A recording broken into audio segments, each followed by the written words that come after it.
I'm from a town where nothing grows. I'm from a town where nothing grows. Not trees or crops or animals.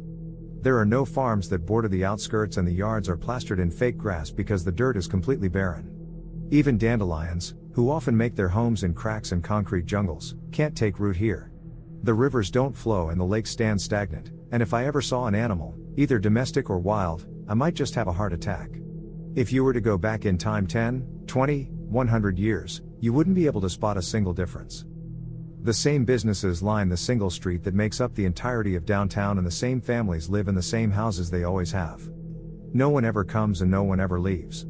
No mail or deliveries, no visitors, no travelers just passing through, yet the supermarket is always stocked and the flower shop always has freshly cut roses. But the worst part is that this state of stasis goes beyond the physicalities of the town. Even the people stagnate, frozen in time and frozen in mind. No one seems to notice that the day never turns to night or that their barren gardens never bloom. They think the same thing and say the same phrases and no one ever notices. The days blend together like an oversaturated watercolor painting. I'm not sure if it's been many days or just one long one. I can't pick out a single one from my memory, yet I can always remember everything I said and did, not because of the brilliance of my memory, but because I'm stuck in the same endless cycle as everyone else. Mrs. Lawrence walks the sidewalk in front of my house, a baby on her hip and another in her belly. She's been pregnant for as long as I've known her, and her son, Little Bill, hasn't aged a day past 2 years old. I don't know why he's called Little Bill. As far as I can remember, there's never been a Big Bill to necessitate a nickname to differentiate them. "Wonderful day," she greets, with a tip of her oversized hat like always. She looks tired. I suppose it's the pregnancy. I take a long sip of my peppermint tea and lean forward in my rocking chair before I speak. "Yes, very," I reply for the 100th time. "How've you been?" It slips from my lips before I can think about it, before I can remind myself that I know the answer. I think it's a habit at this point.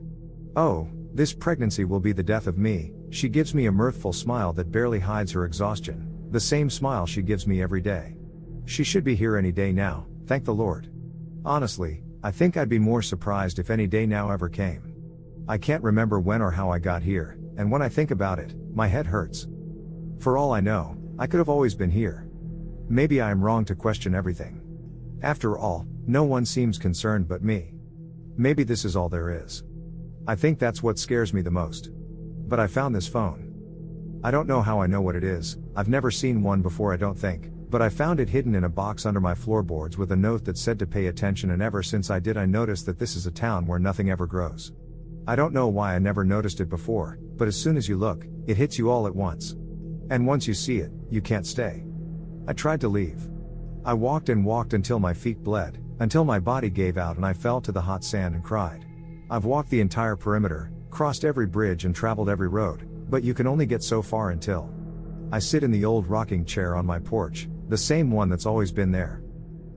A cup of my favorite tea sits on the table beside me, filling the air with the comforting aroma of peppermint. I hear the click-clack of Mrs. Lawrence's heeled shoes coming down the sidewalk. "Wonderful day," her honeyed voice pierces my eardrums like a bullet.